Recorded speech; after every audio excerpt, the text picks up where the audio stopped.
All right, I think we are live. Okay, great. Good morning, everyone.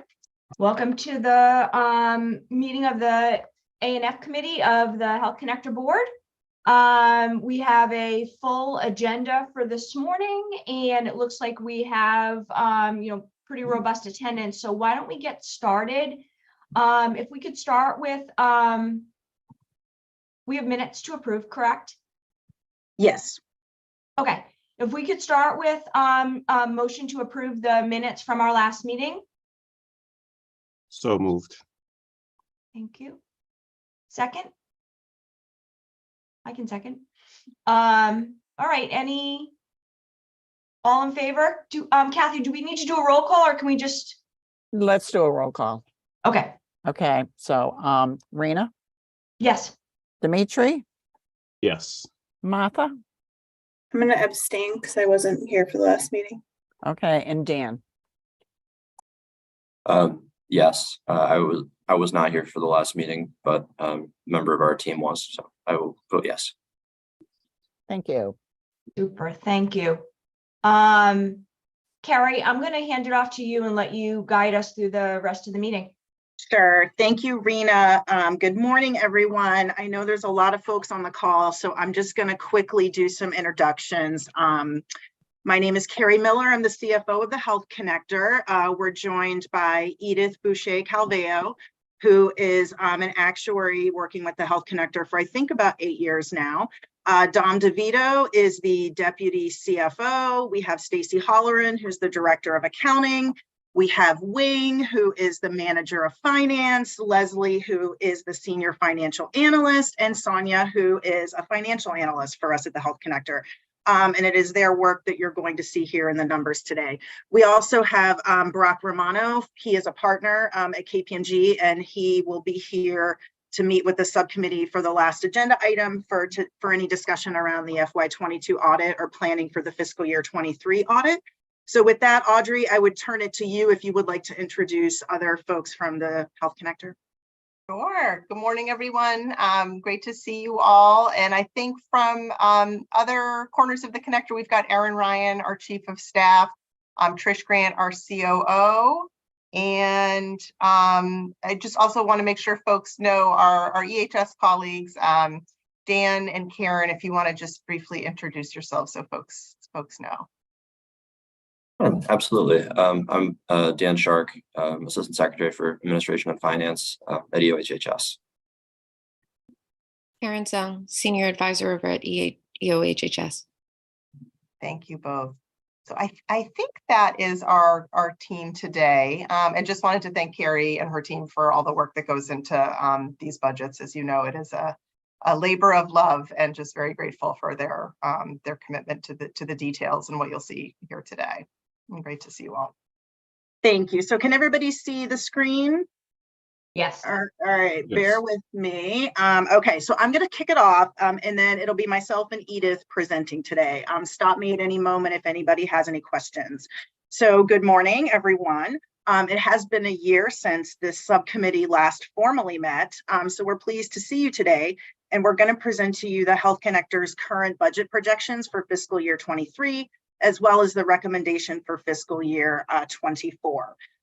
With that said, I am going to take a moment to provide a little bit of background, and I should have mentioned at the beginning that we're attempting to kind of conclude this meeting within 1 hour.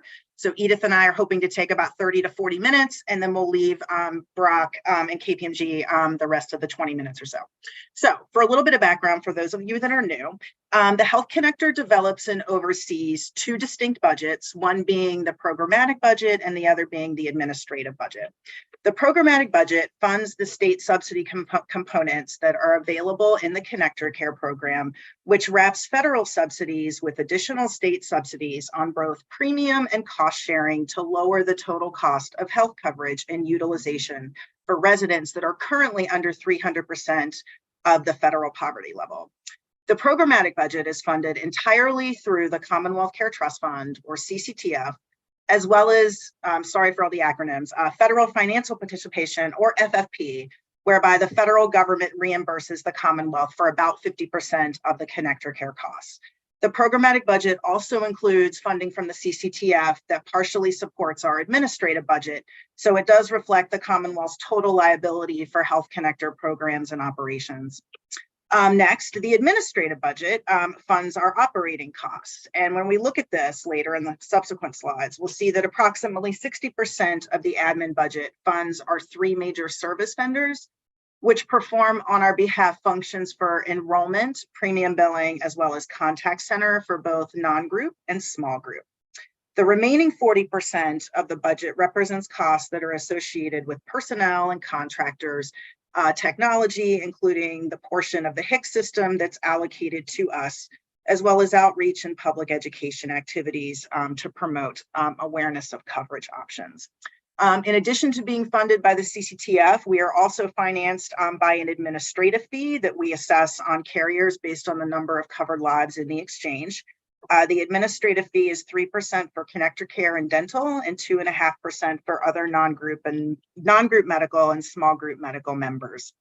In FY24, you'll see in the budget recommendation that the carrier fee is expected to fund approximately half of our administrative costs, with the rest being the Commonwealth Care Trust Fund and some investment income as well. And as folks, I think, know this, both of our budgets have been significantly impacted by the public health emergency because of the Medicaid maintenance of effort protections that were implemented to help during the pandemic. This has suppressed Health Connector enrollment levels because what we otherwise would have seen is folks kind of churning or moving naturally between Mass Health and into Connector coverage over the last 3 years. But because of the MOE protections, folks were kind of locked in Mass Health coverage. For example, we had about, close to 300,000 people enrolled in QHPs back in April of 2020, but now we have only about 216,000. So with that, let's get to some of the numbers. As I mentioned, this subcommittee has not yet convened for a year. So because of the transition between administrations in the fall and in lieu of the February meeting, we did share these projections at the time with Acting Secretary Beckman, as well as with Rena. So these are the estimates that we will use for the most part as our baseline for comparing our current projections. So Edith will go into additional details on subsequent slides, but with respect to the programmatic budget, we do see an unfavorable variance for fiscal year 23, which is essentially due to the additional one-time CCTF funding that the Health Connector received to support Massachusetts residents who are migrating to QHPs if they lose Mass Health eligibility. And the 24 recommendation, of course, is going to reflect pretty significant growth in ConnectorCare as the individuals lose Mass Health eligibility and qualify for Health Connector coverage. With respect to our administrative budget, current projections for FY23, they're very favorable. We have a net position, it's positive, of about $14.5 million. When we compare this to January, this is favorable by over 15. Again, this is due to one-time additional revenue from the CCTF to fund the activities that we think is necessary to support individuals during this redetermination period. For the most part, we will incur a lot of these costs in fiscal year 24, which is resulting in kind of that pretty significant positive net position that we're seeing for 23. And with respect to 24, as you'll see in the programmatic budget, and of course this is projected in the admin budget, but you'll see pretty significant enrollment growth, again, due to the end of the public health emergency and the redetermination period. And you will also see in the budget, we are reflecting pretty significant investments in member support and outreach to help folks as they're migrating to Health Connector coverage. If you look at these budgets across the fiscal year, you'll see kind of a positive net position of about $4 million as FY24. We have a net loss of about 10. So we're recommending that we kind of look at these cohesively, and you'll see somewhat of a positive balance between the two fiscal years. So I know I said a lot. I'm going to stop there for a minute and see if there's any initial questions. Otherwise, we can proceed to the next slide. All right, no questions? Okay. So as I just mentioned, we do have a lot of one-time costs that we're reflecting across FY23 and FY24 to support folks as they go through this redetermination period. About 1 in 3 Massachusetts residents will go through the process of redetermination. And in order to help maintain the Commonwealth's insurance rate, we do think it's crucial that we do everything we possibly can to support these residents and help them maintain their coverage. So to that end, in this table here, you will see those investments that are kind of outlined across the fiscal year and by line item. So across the two, we're projecting to spend about $26 million. Most of that is within contact center and premium billing. We want to make sure that we have the capacity we need in our contact center for folks to be able to actually answer those calls and help those members. We also include funding for a backup contact center vendor to help make outbound calls and process paper documents. We have some pretty significant investments in outreach and education, as well as our navigators. This also includes a mobile outreach team for the $1 million that you see there. These are folks that are strategically located across the Commonwealth to be able to provide outreach to people closer to home. And again, these are all one-time costs that we should not see again, but we wanted to kind of make folks aware that these are the costs that they'll see in the subsequent slides. So I'll stop there for a minute to see if there are any questions so far. All right, hearing none, I will pass it over to Edith to start with the fiscal year 23 programmatic budget update. Good morning, everyone. A few of you might be seeing this exhibit for the first time, and it does contain a lot of numbers. So I'll go over it in a little bit more detail than usual. Gross cost of the connector programs are in the box at the top, and program cost net of federal financial participation, also called FFP, are in the lower box. There are 3 columns with turquoise shaded headers. The first one is for the projections produced in January for the governor's budget, followed by current projections, and finally the difference between the two in the last column.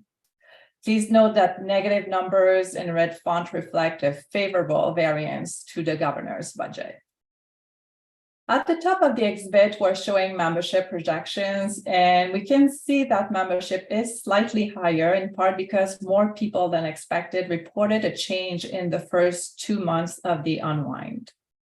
Right below, we have the main program components, which are state rep costs for both premium and cost sharing reductions, or CSR. These costs are slightly above projections, again driven by higher membership. Then we have state CSR reconciliation. Every month, the connector sends some advance payment to carriers to cover the cost of cost sharing subsidies. At the end of the year, carriers provide actual claims to the connector so that the difference between the advance payment and actual cost can be reconciled. For calendar year 2020, the connector started to audit claims re-adjudication made by carriers to calculate the actual cost of the reduced cost sharing. It resulted in money coming back to the state, which explains the amount you are seeing in those 2 CSR reconciliation lines. Finally, we also have the cost of state mandated benefits that were enacted after December 2011 and that cannot be billed to employers or individuals and need to be defrayed by the state. When ConnectorCare carriers are in an MLR rebate position, meaning their merge market MLR is lower than 88%, they need to reimburse the state for a proportional share of state premium rep cost. So this is what you're seeing on the MLR rebate line. Then we have the cost of the wellness subsidy program and the CCTF draw. If you go to the last line, you can see that net of FFP, programmatic cost for FY23 is estimated at $93.5 million, which is $4.6 million unfavorable to the budget produced this past January. This unfavorable variance is driven by an increase in CCTF draw, partially offset by ConnectorCare CSR reconciliation restatements resulting from the claim audit. Any question? If not, then we will move to the next slide that shows enrollment for FY23. This slide shows enrollment for the different populations that purchase insurance through the connector. It includes individual subsidized and unsubsidized small group, as well as standalone dental for both individuals and small group. Total enrollment for the current projection is represented by the blue line, while the gray line shows enrollment projected as of January. Overall, the enrollment for FY23 is 1% higher than what was expected in January. Any question? Well, if not, I will pass it over to Carrie to talk about the FY23 administrative budget. Thank you, Edith. So on this slide, we're going to take a look at our fiscal year 23 administrative budget projections. And again, some of you may be seeing this exhibit for the first time, so I'll go over it very quickly. The top left, you see that we have projected member months, followed by our revenue with significant line items there, and then followed by the expense line items. Then this is followed by two different views of our net position and reserves, one with and without GASB 51. For those of you that are not accountants, the GASB 51 adjustment reflects the one-time purchase of an intangible asset, which is depreciated over the useful life of this asset. This view at the very bottom is consistent with our financial statements. In our case, GASB 51 reflects implementation costs that were associated with our contact center and premium billing vendor. However, we also like to show the board and subcommittee members a view of our net position and reserves without GASB 51, as this does provide a clearer view of our current net position and available reserves, given that we spent the money for the implementation costs back in 2020 and 2021. For folks that want more detail, we do have an administrative budget legend, if you will, in the appendix. I won't go over that now, but if folks have questions, I'm happy to take them. So the columns that you see here reflect our admin budget estimates at various points throughout the year. That first kind of column reflects the estimates that were approved by the board back in July of 2022. The next column, January 2023, these estimates were shared, as I mentioned, with Acting Secretary Beckman and Rena, I believe, in February. And then we see our current fiscal year 23 projections. And then lastly, we have a variance column that compares current projections to January. So as you can see here, we are projecting a net gain of 14.5 million or so for FY23, which is a variance of more than 15 million compared to January. And again, this is due to the additional $10 million in revenue coupled with expense reductions totaling just over $5 million. With respect to the revenue, a lot of this is timing, as we did receive, excuse me, additional funding from the CCTF, which will directly offset those one-time costs that we reviewed on that previous slide. So that 6.7 million or so is in the CCTF line that you see. That funding is going to help us, as I mentioned, with the cost to offset additional outreach and contact center backup support. We're also accounting for an additional 3.5 million or so for other redetermination activities. And again, because of the extremely favorable budget conditions, we did reduce our CCTF draw a bit for June. We did not draw down the recurring amount, so that's why that number is kind of moving around a little bit. And then lastly, we do have a pretty significant increase in investment income due to the higher interest rates, which was unanticipated. So that's the revenue side. And on the expense side, overall, we have reductions of over $5 million. And I will just quickly highlight the big ones. We see about $1 million in savings in contact center and premium billing. We typically budget a little bit of funds for any anticipated work that may be out of scope. We didn't use those funds, so those are going to flow to the bottom line. We have $1 million savings in the HICS operations and maintenance costs that are communicated to us by EHS. As folks know, these costs are shared between us and Medicaid based on enrollment. We do have another $1 million savings in the IT facility administrative line item. A lot of this is due to savings in bank service charges, again, because of the higher interest rate, as well as some other funds sprinkled across IT and then the wellness program. And then for outreach and education, we do see a little bit of a decrease here, but some of this is because of timing, and some of these costs will shift into FY24. So with that said, I'll stop and just to see if folks have any questions for FY23 before we move on to 24.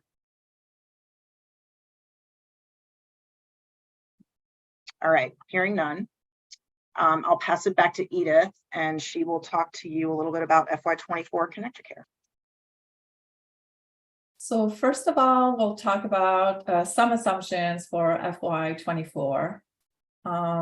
As you probably know, the biggest unknown for FY24 is the number of new people that will join ConnectorCare as a result of the end of the federal Medicaid maintenance of effort protections. The demographic of this group is also uncertain. The demographic characteristic that will have the most impact on state cost are income and age distributions, as well as health status. The more generous advanced premium tax credit subsidies of the American Rescue Plan Act will continue into 2024 after the passage of the Inflation Reduction Act in August 2022. These subsidies continue to offset ConnectorCare premium subsidy expenditures. This budget also assumed that all carriers currently offering benefit plans through the Health Connector will participate in ConnectorCare in 2024 per the new seal of approval requirement. This means that there will be 3 new carriers in the ConnectorCare program: Blue Cross Blue Shield of Massachusetts, Harvard Pilgrim, a company of Point 32, and United Healthcare. ConnectorCare premium stabilization continues in 2024 with more generous subsidies for carriers that are able to be within $50 of the lowest cost carrier. There is also a second tier with less generous subsidies for other carriers that have higher rates. Not all the carriers are entitled to subsidies in each subregion. It depends on the magnitude of the rate difference with the lowest cost carrier. Federal poverty level increase is 7.3% for a family of 1, so that's very high, and that impacts enrollee contributions for ConnectorCare. Premium contributions for ConnectorCare enrollee have generally increased with inflation, but over the past few years, premium contribution increases have been adjusted downward to keep them more affordable for members. As you probably know, the federal government doesn't reimburse carriers anymore for federal cost sharing reduction. So as a consequence, ConnectorCare carriers have been increasing the rates of the benefit plans offered on the silver tier to make up for the loss. That's what we call CSR loaded or silver loaded rates. And we assume that this will continue in 2024 in keeping with market approach of the last several years. Is there any question? Edith, I have a quick question on the 7.3% increase in the FPL. Is that your assumption, or is that something that's coming?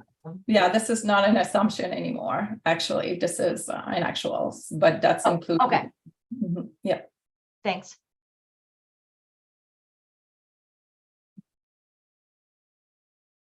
Okay, so if there are no other questions, we will move to the FY24 programmatic budget recommendation on the next slide.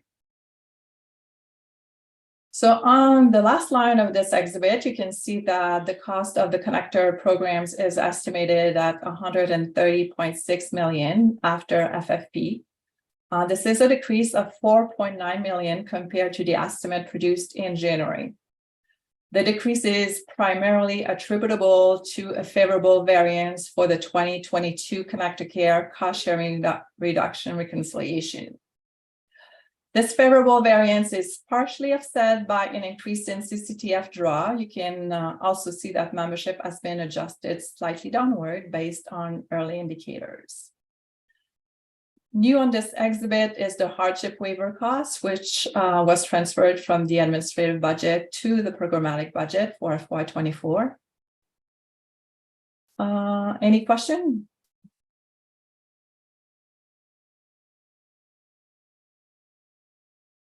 Okay, if not, then we will go to the next slide, which shows enrollment projections for FY24.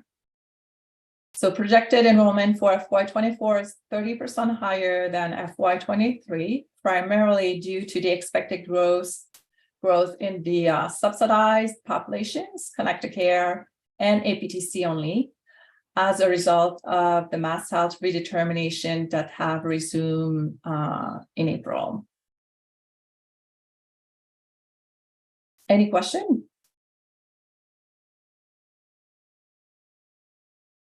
And I'll turn it over to Carrie to talk about the FY24 administrative budget recommendations. Thank you, Edith. So yes, here, last slide, slide 12. This is the fiscal year 24 administrative budget recommendation. This is the budget that the board will vote on in, I believe it's July 13th. So again, same exhibit, you see at the top that we have projected member months followed by revenue and expense. And then you see our FY23 current projections in that second column, and then our FY24 budget recommendation, and then of course the variance, which is the difference between the two. So as we've discussed, this recommendation reflects pretty significant enrollment growth, again, due to the redetermination period, as well as increased investments in contact center and outreach and education to support these folks who are migrating to us once they lose Mass Health eligibility. The budget does again reflect a loss of 10.2 million, but this is more than offset by the favorable year in projection for 23. So across the 2 years, again, it's a positive 4 million.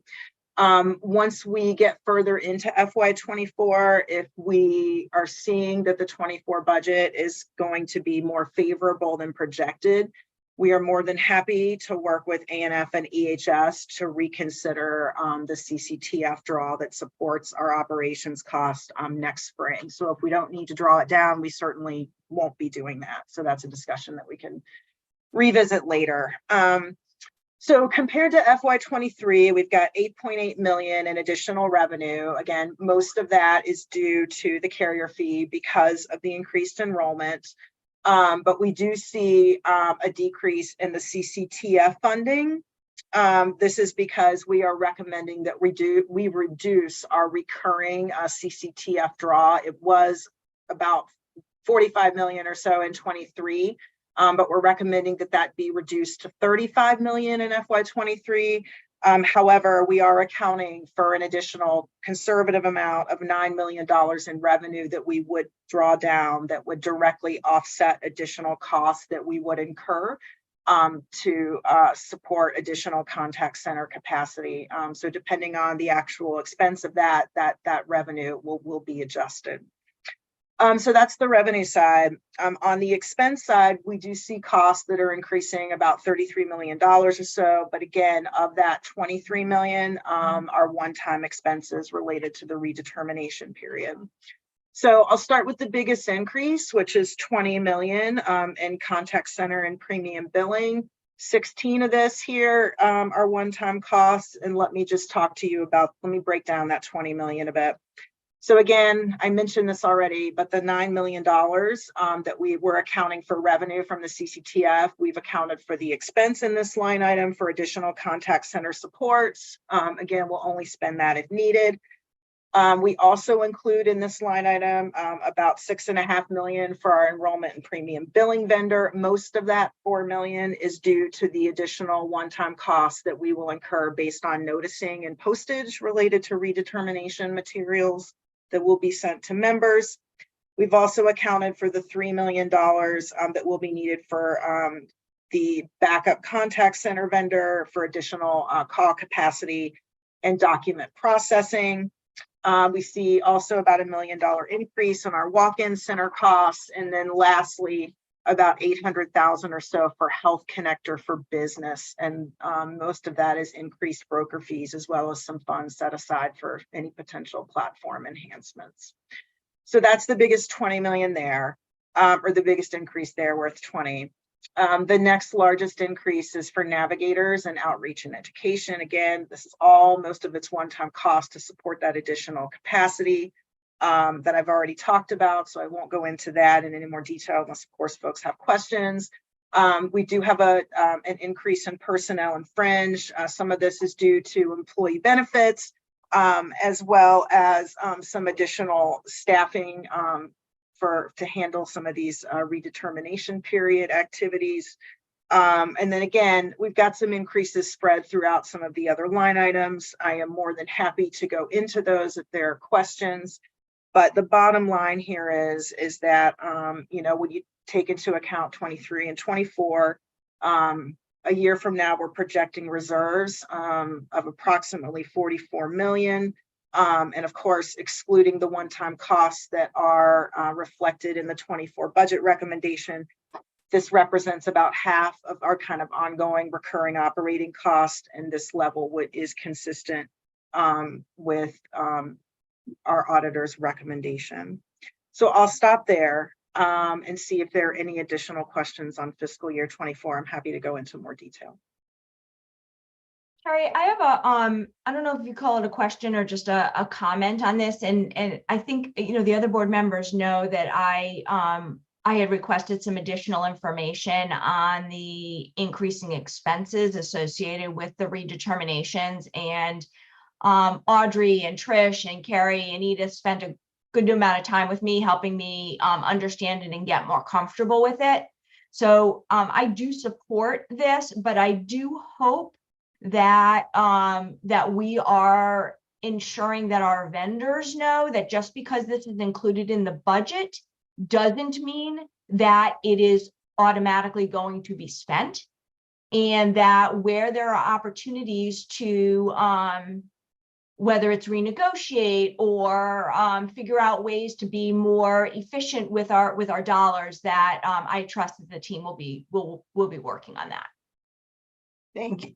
Thank you, Rena. I appreciate that, and right there with you on that. And just more broadly, as we talked about with you, our posture of very strict accountability with our vendors, which is sort of a strategic goal that is even encompassing even beyond the redetermination period. But this is a very important pressure test for us. So I appreciate that comment very much, Rena.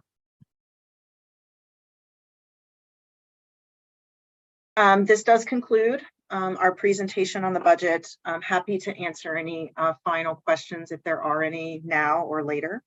You will see this again in July for a vote. So if there are no further questions, the last agenda item is for the subcommittee members to have some alone time, if you will, with our auditors to ask any questions that are related to the FY22 audit results. And then, of course, we're in the midst of planning for FY23. So Health Connector staff, with the exception of Nuri, who will continue to take minutes, as well as whomever is doing the live meeting thing. Those 2 folks or 3 folks will stay on, but the rest of us will drop. Great. Thanks, Carrie and Edith and the rest of the team that did all of the work to get all of this pulled together. Great job. Does anyone have any other questions or comments while we have the team here? I just wanted to thank the Connector for doing all their due diligence on getting ready for redeterminations and making sure that we have contractual vehicles in place that offer us the flexibility that we need, even if we don't ultimately need to take advantage of all of it. Yeah, thank you, Dan, and thank you, Rena, for chairing, and again, Carrie and team for fantastic preparation as always. Thank you all. Any questions, let us know. Thanks, guys. Have a great day. Thanks, everybody. Yeah.